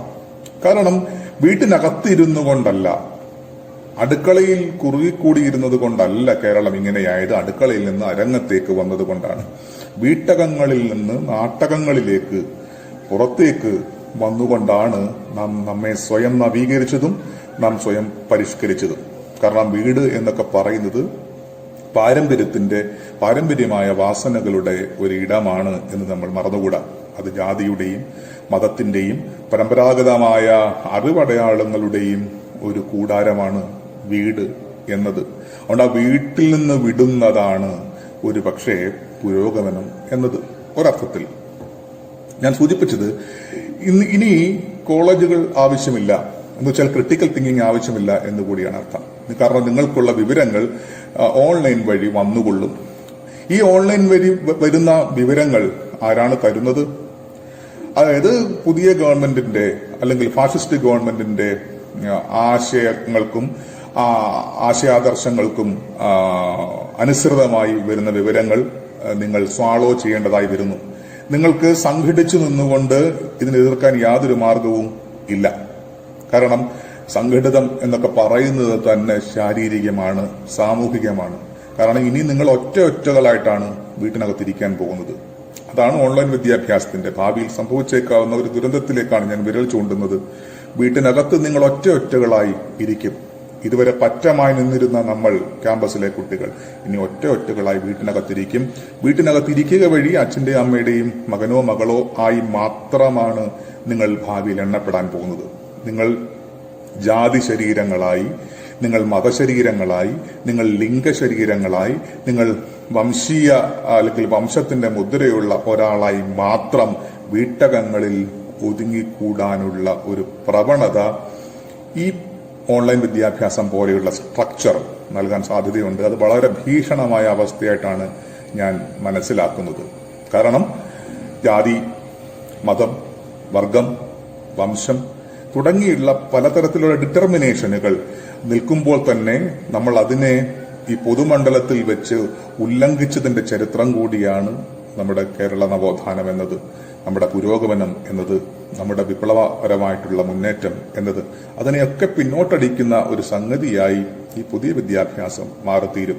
നമ്മൾ ഉള്ളില്ലാത്ത മനുഷ്യരായി, അങ്ങനെയാണ്, ഉള്ളില്ലാത്ത ചെറുപ്പക്കാരായി, ഉള്ളില്ലാത്ത പൗരന്മാരായി നമ്മളെ മാറ്റിത്തീർക്കാനുള്ള ഒരു പ്രവണത അതിൽ തന്നെ, അതായത് കണ്ടന്റിൽ തന്നെ ഉണ്ടെന്നാണ് അർത്ഥം. ഓൺലൈൻ വിദ്യാഭ്യാസം പോലെയുള്ള ഒരു സ്ട്രക്ചർ, ആ ഘടനയ്ക്കകത്ത് തന്നെ ഈ ഒരു പ്രശ്നം ഇരിപ്പുണ്ട്. അതുകൊണ്ട് കേവല ഇൻഫർമേഷനുകൾ മാത്രം കലക്കി കുടിക്കുന്ന, ഇൻഫർമേഷന്റെ പ്രശ്നം അതിൽ ചോദ്യങ്ങൾ ഉന്നയിക്കാനുള്ള സ്പേസ് ഇല്ല എന്നുള്ളതാണ്. വിവരങ്ങൾ മാത്രം ഇങ്ങോട്ട് തരിക, ആ വിവരങ്ങൾ നമ്മൾ മനസ്സിലേക്ക് ഡൗൺലോഡ് ചെയ്യുക. എത്രമാത്രം വിവരമുണ്ട് എന്നതിന്റെ അടിസ്ഥാനത്തിൽ പരീക്ഷയിൽ നമുക്ക് മാർക്ക് കിട്ടുക അല്ലെങ്കിൽ ഗ്രേഡ് കിട്ടുക, അതിന്റെ അടിസ്ഥാനത്തിൽ തൊഴിൽ ലഭിക്കുക, ഇത്തരത്തിലാണ് പോവുക. ഈ തരുന്ന വിവരത്തിനകത്ത് പ്രശ്നമുണ്ടോ എന്ന് ചോദിക്കാനുള്ള സ്പേസ് ഇല്ല. ഒരു ഏകഭാഷണ യുക്തിയാണ്, ഒരു സംവാദാത്മകത നഷ്ടപ്പെടും എന്നാണ് ഞാൻ പറഞ്ഞതിന്റെ അർത്ഥം.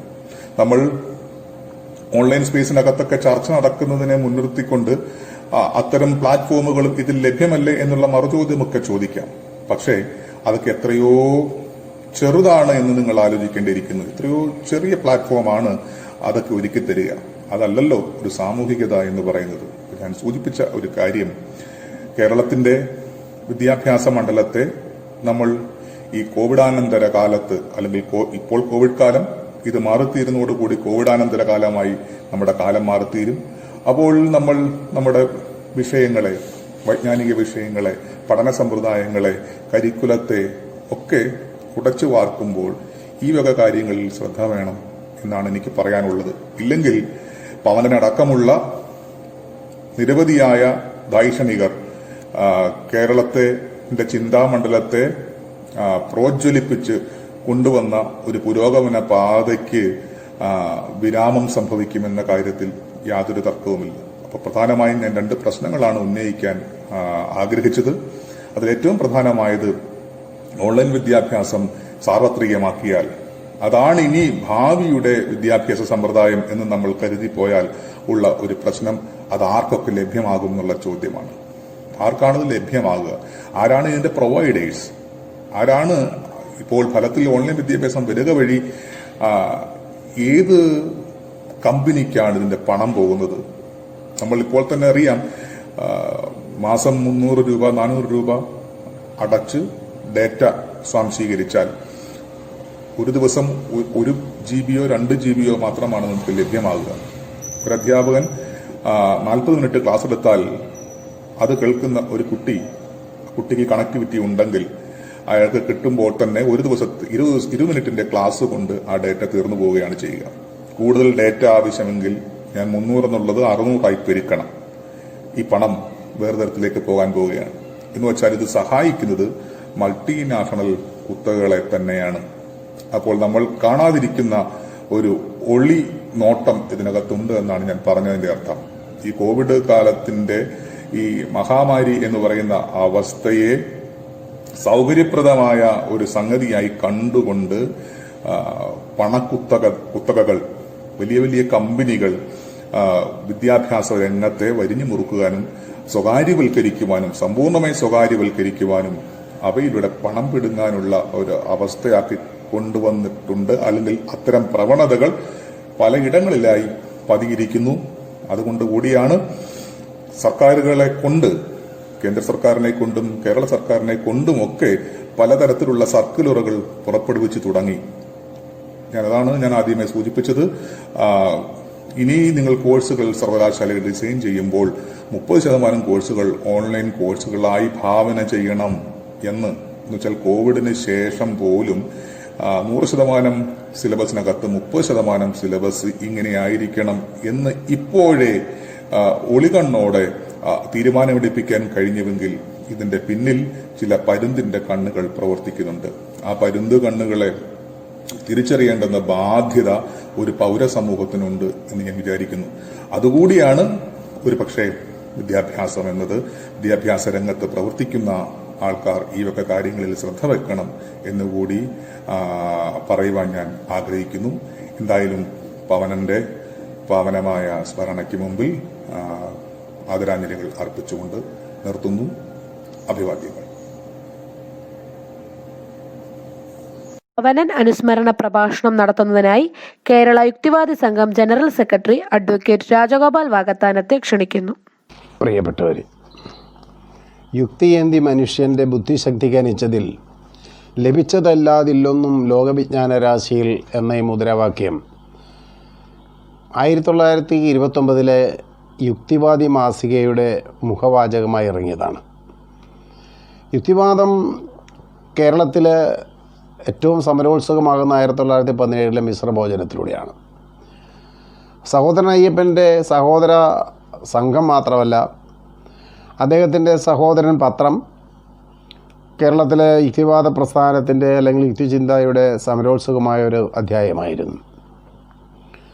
ആ കാലത്ത് തന്നെ കേശവദേവിൻ്റെ നേതൃത്വത്തിലുള്ള തൊഴിലാളി പത്രം, കേസരി ബാലകൃഷ്ണപിള്ളയുടെ കേസരി എന്ന പത്രം, വി.ടി. ഭട്ടതിരിപ്പാടിൻ്റെ ഉണ്ണി നമ്പൂരി എന്ന പത്രം, കെ.എം. എബ്രഹാമിൻ്റെ കർഷക തൊഴിലാളി തുടങ്ങിയവയൊക്കെ കേരളത്തിലെ സോഷ്യലിസ്റ്റ് അവബോധത്തെക്കുറിച്ച്, സമത്വ സങ്കല്പങ്ങളെക്കുറിച്ച്, അല്ലെങ്കിൽ യൂറോപ്യൻ നവോത്ഥാനം ഉയർത്തിവിട്ട തുല്യത എന്ന കാഴ്ചപ്പാടിനെ കേരളത്തിൽ അവതരിപ്പിച്ചു വന്നിരുന്നതായിരുന്നു.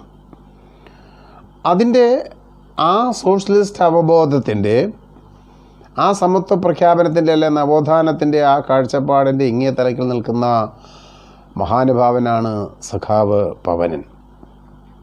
അത് എന്തുകൊണ്ടാണ് ഇന്ന് കേരളത്തിൽ അത്രമാത്രം ശ്രദ്ധിക്കപ്പെടാതെ പോയത് എന്ന് ചോദിച്ചാൽ, അത് കേരളത്തിൽ യുക്തിവാദി പ്രസ്ഥാനത്തെക്കുറിച്ച്, കേരളത്തിലെ സോഷ്യലിസ്റ്റ് പ്രസ്ഥാനത്തെക്കുറിച്ച് കൃത്യമായിട്ടുള്ള പഠനങ്ങൾ ഉണ്ടായിട്ടില്ല എന്നതുകൊണ്ട് തന്നെയാണ്. 1940കളിൽ കേരളത്തിൽ യുക്തിവാദി പ്രസ്ഥാനത്തിന് തുടക്കമിടുന്നു, മിശ്ര വിവാഹ സംഘത്തിന് തുടക്കമിടുന്നു. 1966 ആഗസ്റ്റിൽ തിരുവനന്തപുരത്ത് ചൊവ്വരയുടെ വീട്ടിൽ വെച്ച് നടന്ന ആ സമ്മേളനത്തിൽ വെച്ചാണ് ആദ്യമായി തിരുവനന്തപുരത്ത് ഒരു യുക്തിവാദി പ്രസ്ഥാനം അല്ലെങ്കിൽ യുക്തിവാദി സംഘത്തിൻ്റെ കമ്മിറ്റി ഉണ്ടാകുന്നത്. തിരുവനന്തപുരത്ത്, അതിനു മുമ്പ് കൊച്ചിയിലും മറ്റ് പ്രദേശങ്ങളിലുമൊക്കെ സംഘടന ഉണ്ടായിക്കഴിഞ്ഞിരുന്നു. 67ലാണ് ഏറ്റവും വലിയ സംസ്ഥാന സമ്മേളനം തൃശ്ശൂരിൽ വെച്ച് നടക്കുന്നത്. എന്നാൽ 66 തിരുവനന്തപുരത്ത് നടന്ന ഈ സമ്മേളനത്തിൽ ആണ് പവനൻ പ്രസിഡൻറ്റും രാമൻകുട്ടി സെക്രട്ടറിയും മാത്യു എം കുഴിവേലി ഖജാൻജിയും ഒക്കെ ആയിട്ടുള്ള ശ്രീ പെരുമ്പടവം ശ്രീധരൻ, തോമസ് ഫറീസ് തുടങ്ങിയുള്ള ആളുകൾ അംഗങ്ങളായിട്ടുള്ള യുക്തിവാദി സംഘം തിരുവനന്തപുരത്ത് രൂപം കൊള്ളുന്നത്.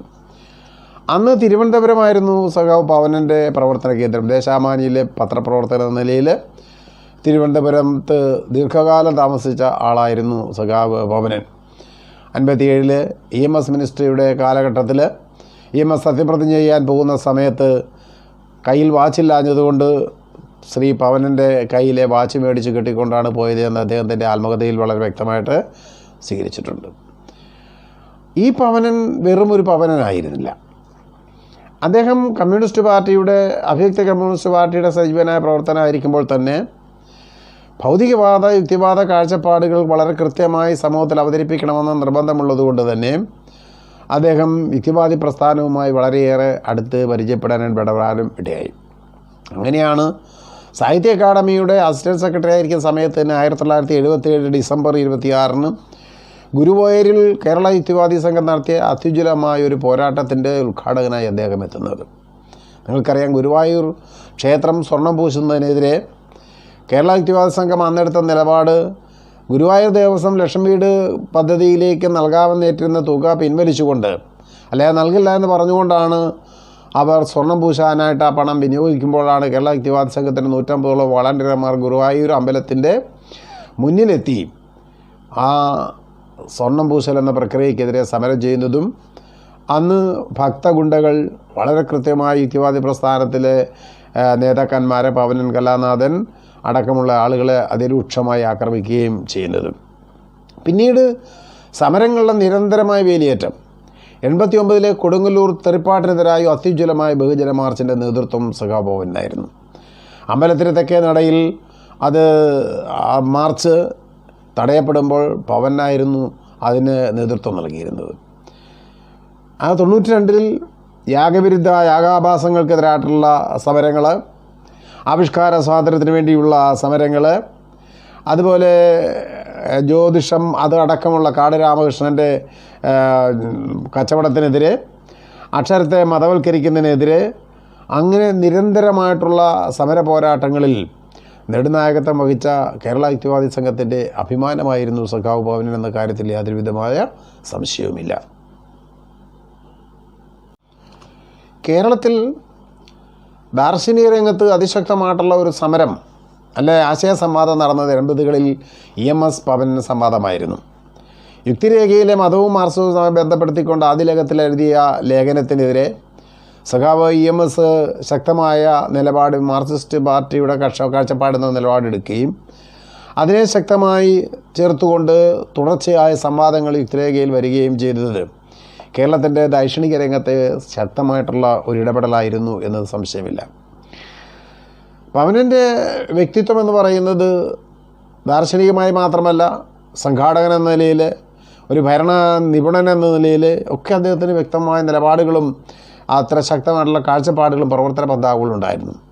സാഹിത്യ അക്കാദമി എന്ന് പറയുന്ന കേരളത്തിലെ ഏറ്റവും വലിയ സാംസ്കാരിക പ്രസ്ഥാനത്തിൻ്റെ നെടുനായകത്വം വഹിച്ച ദീർഘകാലം അദ്ദേഹമായിരുന്നു.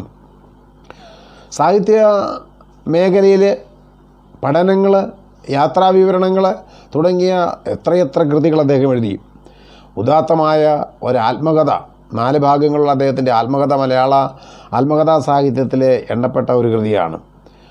അതുപോലെ തന്നെ അദ്ദേഹം യുക്തിരേഖ തുടങ്ങുന്ന കാലം മുതൽ ദീർഘകാലം അതിൻ്റെ ചീഫ് എഡിറ്ററായിരുന്നു. അതുപോലെ ദീർഘകാലം കേരള യുക്തിവാദി സംഘത്തിൻ്റെ സംസ്ഥാന പ്രസിഡന്റ് എന്ന നിലയിലും IRAയുടെ അല്ലെങ്കിൽ അഖിലേന്ത്യാ സംഘടനയുടെ വൈസ് പ്രസിഡന്റ് എന്ന നിലയിലും അദ്ദേഹം പ്രവർത്തിച്ചിട്ടുണ്ട്. 1982 മുതൽ സഖാവ് പവനുമായി ഈ ഉള്ളവന് നേരിട്ട് ബന്ധമുണ്ട്.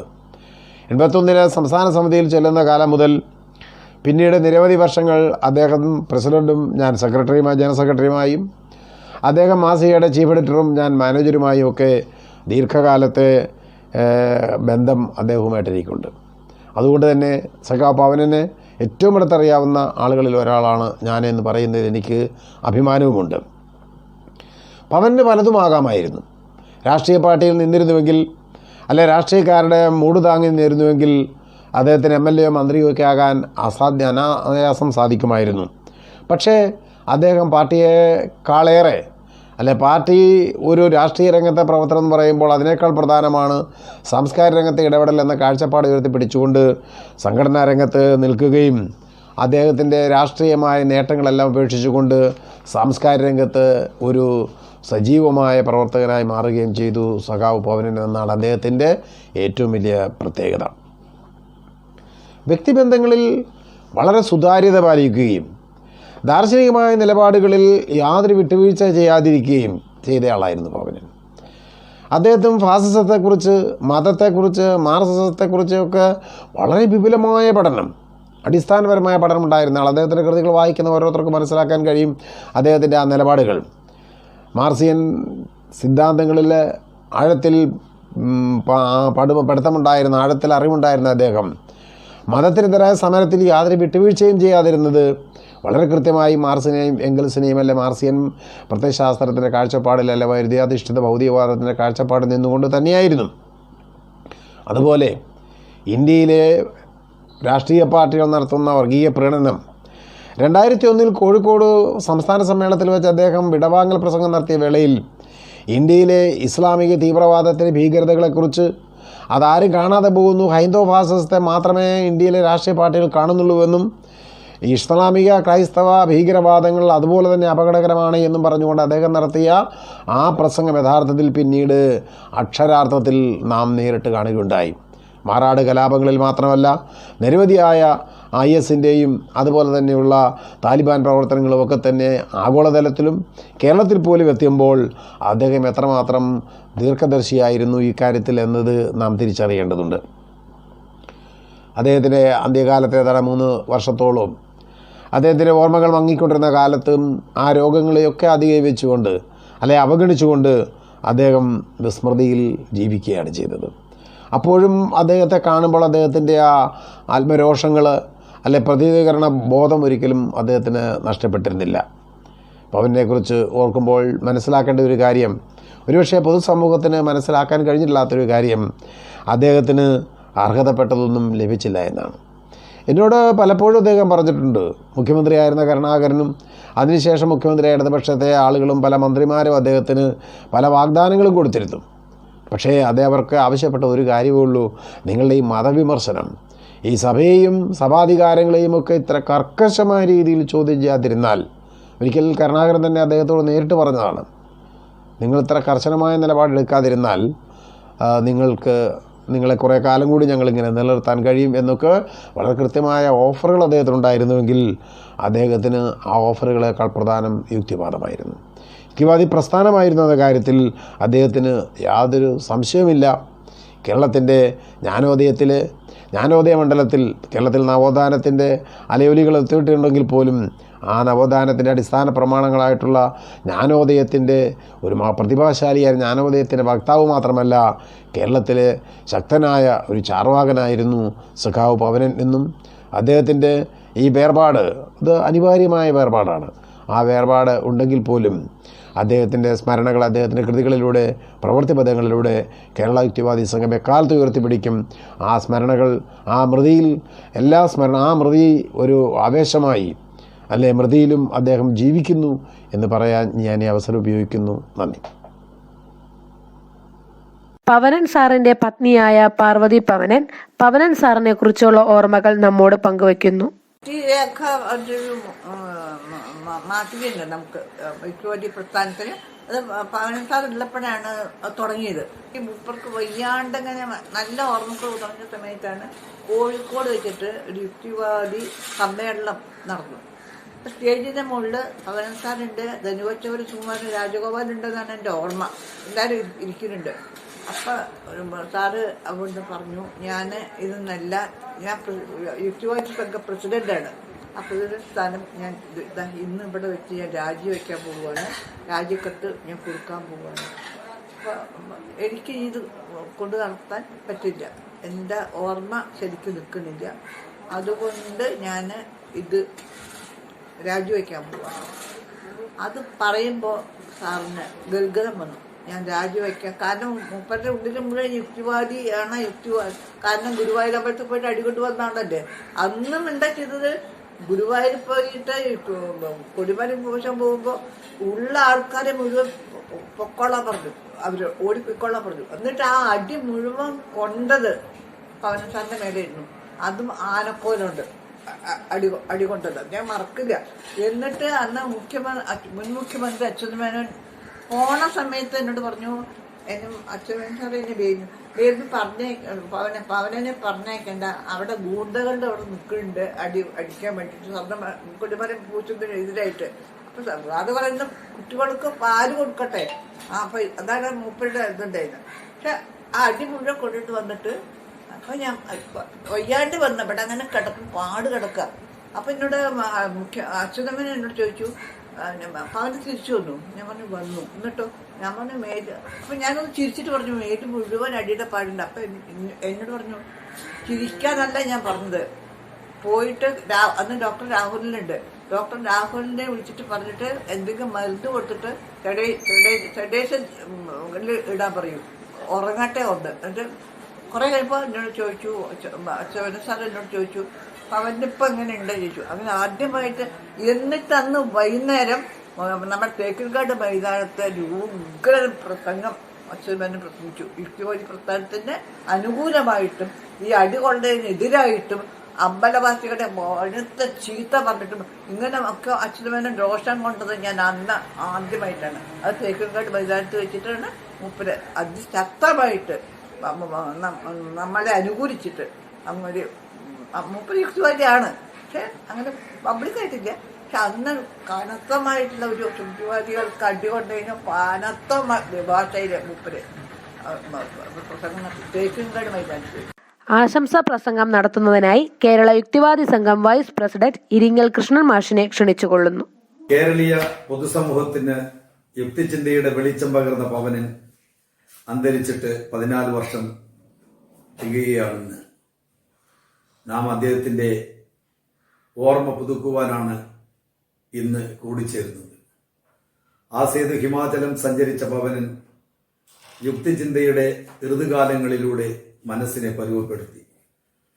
ആദ്യം യുക്തിവാദി പ്രസ്ഥാനത്തിന്റെ ഭാഗമാവുകയും പിന്നീട് കേരള യുക്തിവാദി സംഘത്തിന്റെ സർവസ്വമാവുകയും ചെയ്തു. ദീർഘകാലം സംഘടനയെ നയിച്ച പവനൻ കുട്ടമത്ത് കുന്നിയൂരിൽ നിന്നും തൃശൂരിലെ ചെമ്പുകാവിൽ താമസമാക്കും വരെ സഞ്ചരിക്കാത്ത ജനപദങ്ങളില്ല, കണ്ടുമുട്ടാത്ത ജനതയുമില്ല. ഏറിയും കുറഞ്ഞും ഇന്ത്യ ഭൂഖണ്ഡത്തിന്റെ ചരിത്രവും സംസ്കാരവും അദ്ദേഹം സ്വായത്തമാക്കുകയുണ്ടായി. സങ്കീർണമായ ജീവിതാനുഭവങ്ങളിലൂടെ അദ്ദേഹം കടന്നുപോയിട്ടുണ്ട്. അപ്പോഴെല്ലാം ജനസാമാന്യത്തിന്റെ സ്നേഹാദരവ് പിടിച്ചുപറ്റിയ ചെറിയ ചെറിയ ജോലികൾ പോലും ചെയ്തിട്ടുണ്ട്. അതിന് അദ്ദേഹത്തെ സഹായിച്ചത് മാനവികതയുടെ മനോജ്ഞ ചിന്തകളാണ്.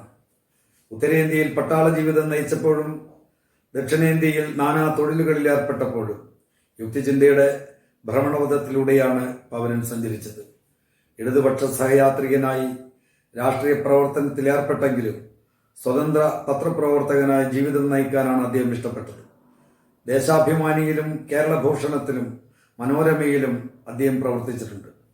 അദ്ദേഹത്തിന്റെ ആത്മകഥയായ അനുഭവങ്ങളുടെ സംഗീതത്തിൽ കുട്ടമത്ത് കുന്നിയൂർ തറവാട്ടിലെ ശൈശവവും വയറളത്തെ കൗമാരവും അലച്ചലിന്റെ യൗവനവും തുടർന്നുള്ള ജീവിത വൈജാത്യങ്ങളും രാഗതാള ലയത്തിൽ തന്നെ വിവരിക്കുന്നുണ്ട്. വായനക്കാർക്ക് വിസ്മയവും വിനോദവും പ്രചോദനവും നൽകുന്നതാണ് പവനന്റെ അനുഭവങ്ങളുടെ സംഗീതം. 35ഓളം പുസ്തകങ്ങൾ എഴുതിയ പവനൻ സാഹിത്യ അക്കാദമിയുടെ സെക്രട്ടറിയായി ദീർഘകാലം പ്രവർത്തിച്ചു. പേരിന് മാത്രം പ്രവർത്തിച്ചിരുന്ന സാഹിത്യ അക്കാദമിയെ സാംസ്കാരിക കേന്ദ്രമാക്കി വളർത്തിയതിൽ അദ്ദേഹത്തിന് പങ്കുണ്ട്. തന്നെയുമല്ല, കേരളത്തിലെ കവികളുടെയും സാഹിത്യകാരന്മാരുടെയും രണ്ടാം ഭവനമായും അതിനെ മാറ്റിയെടുത്തത് പവനനാണ്. കേരള യുക്തിവാദി സംഘത്തിന്റെ സാരഥിയായതോടുകൂടി കേരളത്തിലുടനീളം സംഘടന ശക്തിപ്പെടുത്തുവാൻ നേതൃത്വം വഹിച്ചു.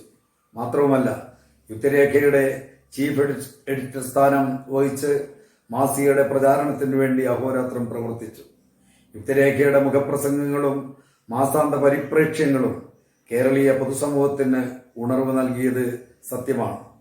പവനന്റെ സാമൂഹ്യമായ ഇടപെടൽ പോലും ജനങ്ങളെ ആകർഷിച്ചു. വിലക്കയറ്റത്തിനെതിരെ ഒറ്റയാൾ സമരം പോലും നയിച്ച തന്റെ ഇടം പവനനുണ്ടായിരുന്നു. സോവിയറ്റ് ലാൻഡ് പുരസ്കാരം ഉൾപ്പെടെ പല പുരസ്കാരങ്ങളും അദ്ദേഹത്തെ തേടിയെത്തി.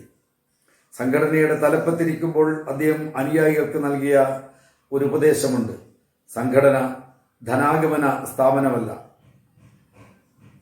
സത്യസന്ധമായ സമീപനവും യുക്തിയധിഷ്ഠിതമായ ജീവിത രീതിയുമാണ് സംഘടനയ്ക്ക് ആവശ്യമുള്ളത്. സംഘടനയുടെ പ്രവർത്തനവും സമരവും വിശ്വാസികളോടല്ല, തെറ്റായ വിശ്വാസങ്ങളോടാണ്. അവ അദ്ദേഹം ജീവിച്ചു കാണിക്കുകയും ചെയ്തു. അങ്ങനെയുള്ള ആ മഹാത്മാവിന്റെ ഓർമ്മകൾക്ക് മുമ്പിൽ നമുക്ക് ശിരസ് നമിക്കാം.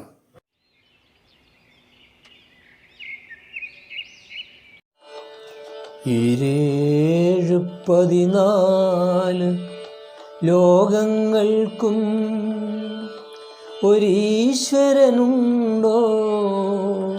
ഇല്ലയോ ഇല്ലയോ. ഈരേഴു 14 ലോകങ്ങൾക്കും ഈശ്വരനുണ്ടോ? ഇല്ലയോ ഇല്ലയോ. ഉണ്ടായിരിക്കാം ഇല്ലായിരിക്കാം, ഉണ്ടായിരിക്കാം ഇല്ലായിരിക്കാം, കണ്ടിട്ടുള്ളവരില്ലല്ലോ കണ്ടിട്ടുള്ളവരില്ലല്ലോ. ഈരേഴു 14 ലോകങ്ങൾക്കും ഒരീശ്വരനുണ്ടോ? ഇല്ലയോ ഇല്ലയോ.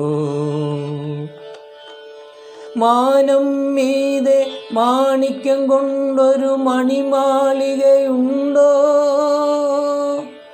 അതിൽ മണ്ണിലെ മനുഷ്യന്റെ ജാതകം നോക്കുന്ന മാലാഖമാരുണ്ടോ? മാനം മീതെ മാണിക്യം കൊണ്ടൊരു മണിമാളികയുണ്ടോ? അതിൽ മണ്ണിലെ മനുഷ്യന്റെ ജാതകം നോക്കുന്ന മാലാഖമാരുണ്ടോ? ഉണ്ടായിരിക്കാം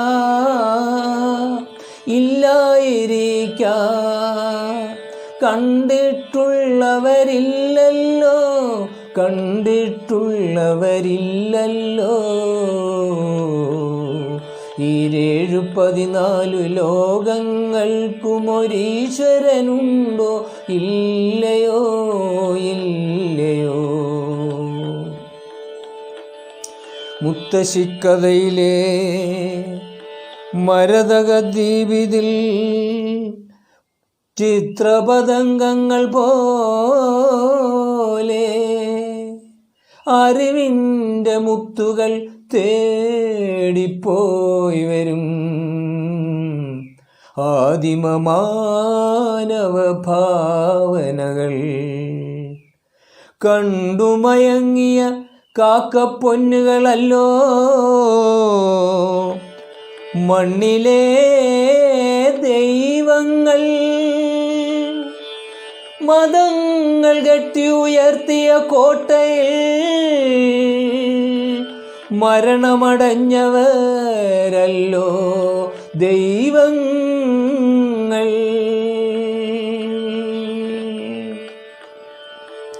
മനുഷ്യശക്തി ഉയർന്നു, നൂതന മാനവധർമ്മമുണർന്നു, പുതിയ മനുഷ്യനുണർന്നെഴുന്നേറ്റു, യുഗങ്ങളെതിരേറ്റു. മനുഷ്യശക്തി ഉയർന്നു, നൂതന മാനവധർമ്മമുണർന്നു, പുതിയ മനുഷ്യനുണർന്നെഴുന്നേറ്റു, യുഗങ്ങളെതിരേറ്റു. മാനവരിൽ മനുഷ്യരിൽ ശാസ്ത്രബോധമുണർന്നു, പുതിയൊരു മാനവബോധമുണർന്നു. മാനവരിൽ മനുഷ്യരിൽ ശാസ്ത്രബോധമുണർന്നു, പുതിയൊരു മാനവബോധമുണർന്നു. മാറുക മാറുക മതങ്ങളെ, വഴി മാറുക മാറുക മതങ്ങളെ,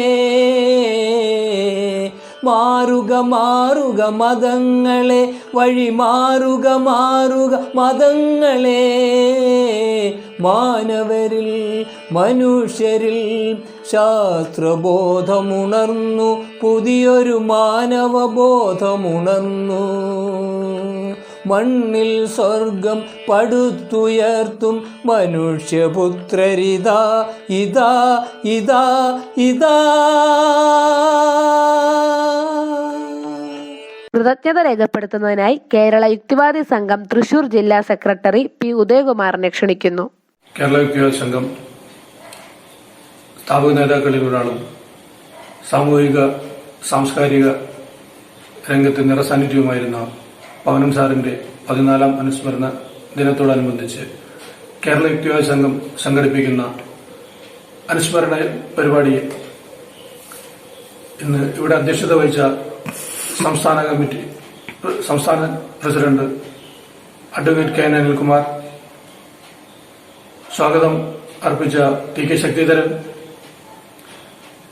ഉദ്ഘാടനം നിർവഹിച്ച ഡോക്ടർ അജു നാരായണൻ, പവനൻ അനുസ്മരണം നടത്തിയ